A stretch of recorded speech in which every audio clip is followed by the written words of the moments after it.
Hello good evening. आज के इस सेशन में हम लोग क्लास 10 के साइंस और ऑब्जेक्टिव क्वेश्चन को कुछ सॉल्व करेंगे और समझने का प्रयास करेंगे। ठीक है, चलिए आज का पहला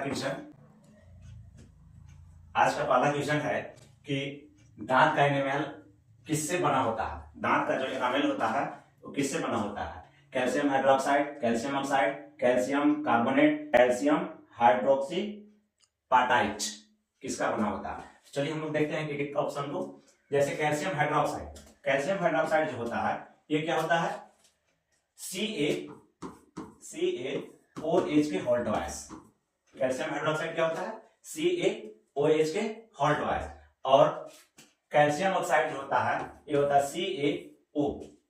ठीक है, क्या होता है, CaO। इसको बोलते हैं बुझा हुआ चूना। इसको क्या बोलेंगे, बुझा हुआ चूना।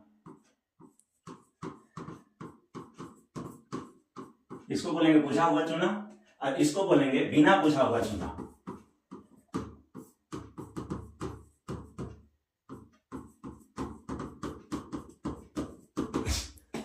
ठीक है, अब है कैल्शियम कार्बोनेट। कैल्शियम कार्बोनेट जो होता है CaCO3 यानी कि ये जो होता है सोडा होता है।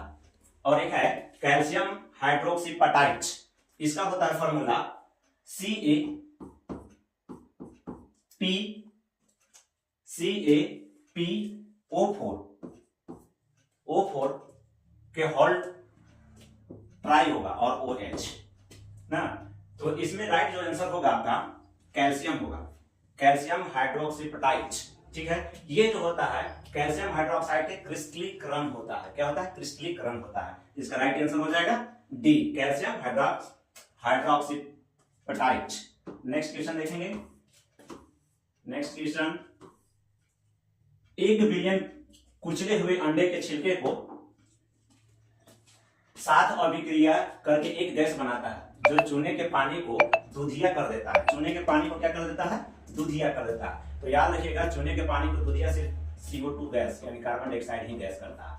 और कैल्शियम, जो अंडा का जो छिलका है वो क्या है, कैल्शियम होता है। क्या होता है, कैल्शियम। यानी कि इसमें जो होता है, ये आप ऐसे देख सकते हैं इसको, ये आपका नमक हो गया। ये क्या हो गया, नमक हो गया।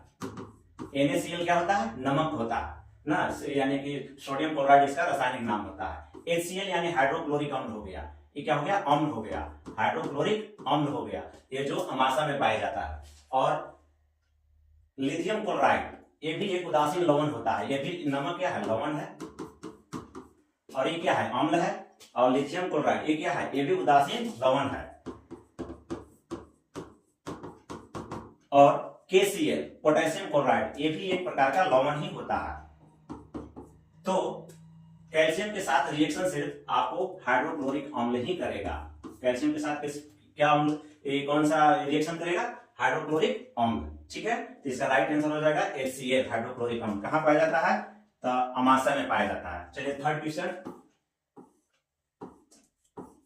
क्वेश्चन है कि एक तत्व के साथ अभिक्रिया करके उच्च गलनांक वाला यौगिक बनाता है। यह यौगिक जल में भी घुलनशील होता है। तो देखिए, जल में घुलनशील यौगिक कौन कौन है। जल में घुलनशील यौगिक देखेंगे, कैल्शियम जल में घुलनशील है या नहीं, सिलिकॉन, कार्बन, लोहा। तो ये देखिए, कैल्शियम जो होता है ये जल में घुलनशील होता है, जल में घुलनशील होगा। और बाकी जो होगा अघुलनशील होगा, यानी कि जल में अघुलनशील होगा। कैल्शियम घुलेगा, सिलिकॉन नहीं घुलेगा, कार्बन नहीं घुलेगा, लोहा नहीं घुलेगा। तो इसका राइट आंसर होगा ए, कैल्शियम होगा। ठीक है, नेक्स्ट क्वेश्चन,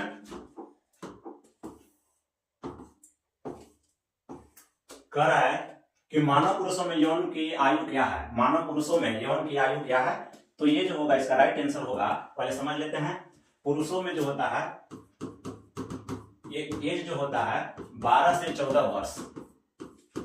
ठीक है, और स्त्रियों जो होता है, स्त्रियों में ये होता है 11 से 13 वर्ष। तो इसका राइट आंसर क्या हो जाएगा, ए। इसका राइट आंसर क्या हो जाएगा, ए। ठीक है, चलिए नेक्स्ट,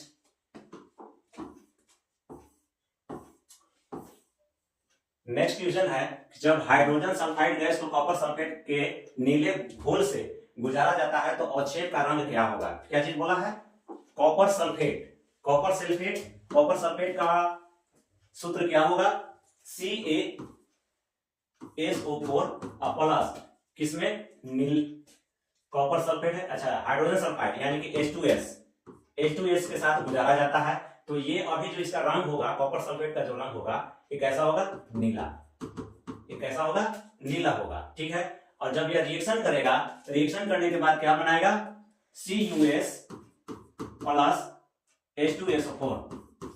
क्या बनाएगा? H2SO4, यानी कि इसका जो रंग अभी है नीला, और जब रिएक्शन करेगा तो इसका रंग हो जाएगा काला। इसका राइट आंसर क्या हो जाएगा? काला, ठीक है। राइट आंसर क्या हो जाएगा? काला। चलिए नेक्स्ट क्वेश्चन की ओर चलते हैं। निम्नलिखित में से कौन सा भौतिक परिवर्तन नहीं है? निम्नलिखित में से कौन सा भौतिक परिवर्तन नहीं है? भौतिक परिवर्तन किसे कहते हैं? कोई चीज है जो उस अवस्था चेंज हुआ, फिर उस अवस्था से पुनः पुरानी अवस्था में आ जाता है, भौतिक परिवर्तन होता है। रासायनिक परिवर्तन में क्या होगा? जब कोई दूसरा अवस्था में चेंज हुआ, पुनः फिर उस अवस्था में नहीं लाया जा सकता है। इसका एक आसान तरीका होता है जलना, कटना, टूटना, फूटना ना। तो ऐसी अभिक्रिया में रासायनिक अभिक्रिया होता है। चलिए देखते हैं बाई ऑप्शन। इसमें ऑप्शन में क्या क्या दिया हुआ है? आसुत जल का उबालना। आसुत जल जो होता है उसको उबाला जाता है, तो आसुत जल जो उबालेंगे और फिर उस जल से फिर जैसा जल है पहले वापस बनाया जा सकता है, तो इसमें हो जाएगा भौतिक परिवर्तन। भौतिक परिवर्तन। चीनी का कार्बोनाइजेशन, पानी में नमक का घोलना, ये भी होता है भौतिक परिवर्तन। ये भी क्या होगा? भौतिक परिवर्तन होगा। चीनी का कार्बोनाइजेशन। कार्बोनाइजेशन क्या होता है? जब चीनी को इतना गर्म कर दिया जाता है कि वह जल जाता है, यानी कि काला हो जाता है, ठीक है। क्या हो जाता है? काला हो जाता है। उसी को हम लोग बोलते हैं चीनी का कार्बोनाइजेशन। अब जो जला हुआ चीनी है उसे पुनः फिर चीनी नहीं बनाया जा सकता है ना। जब चीनी बन जाता है तो उसमें जानते हैं क्या क्या?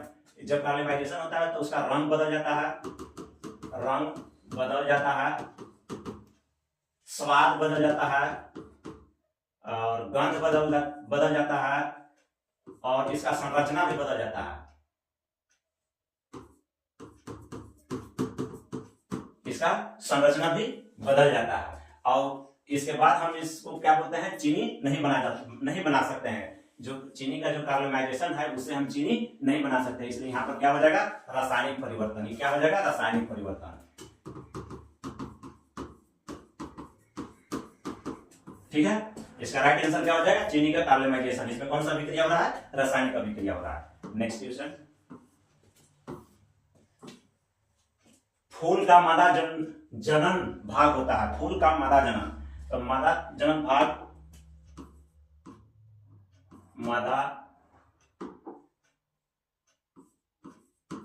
मादा जनन भाग, एक होता है नर जनन भाग। मादा जनन भाग में कौन कौन हो जाएगा? वर्तिका और अंडाशय। ये होता है 3 गो। इसको बोलते हैं स्त्री केसर। इसको क्या बोला जाता है? स्त्री केसर। और नर जनन भाग में क्या हो जाएगा? तंतु हो जाएगा, और तंतु के साथ साथ तंतु के साथ साथ हो जाएगा आपका परागकोश होता है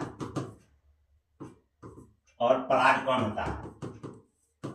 ये तीनों होते हैं। इसको क्या बोला जाता है? पुंकेसर। क्या बोला जाएगा? पुंकेसर, ठीक है।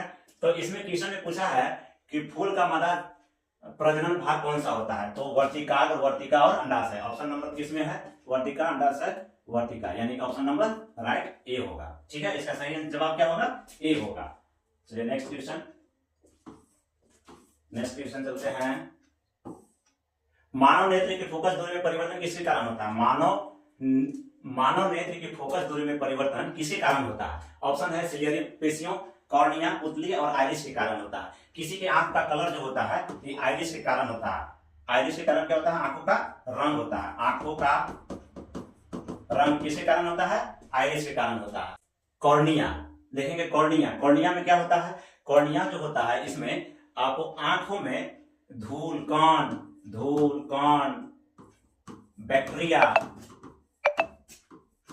इत्यादि को प्रवेश करने से बचाता है। ठीक है।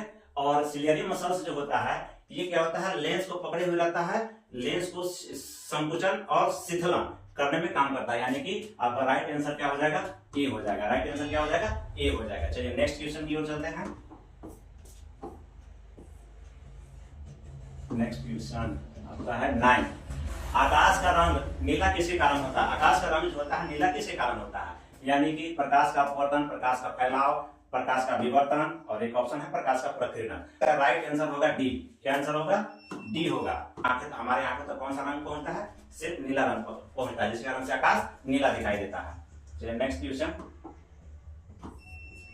नेक्स्ट क्वेश्चन है कि लेंस की शक्ति -0.4 डायोप्टर होती है, लेंस की प्रकृति क्या है? यानी कि -4 डायोप्टर जब है, ठीक है, तो ये लेंस कौन सा होगा, लेंस कौन सा होगा वो पूछ रहा है। तो ये समतल लेंस होगा नहीं, प्लानोत्तल होगा नहीं, और रह गया अवतल और उत्तल। ठीक है। तो हमेशा याद रखिएगा एक चीज कि हमेशा धनात्मक अगर शक्ति आता है लेंस की शक्ति, तब धनात्मक यानी कि उत्तल लेंस में धनात्मक होता है, और अवतल लेंस में क्या होगा, ऋणात्मक होता है। अवतल लेंस में क्या होगा, ऋणात्मक होता है। यानी आपका राइट आंसर क्या हो जाएगा, राइट आंसर हो जाएगा आपका डी। राइट आंसर क्या हो जाएगा, डी। Thank you. ये थे आज के 10 क्वेश्चन। फिर नेक्स्ट सेशन में देखते हैं। जय हिंद, जय भारत।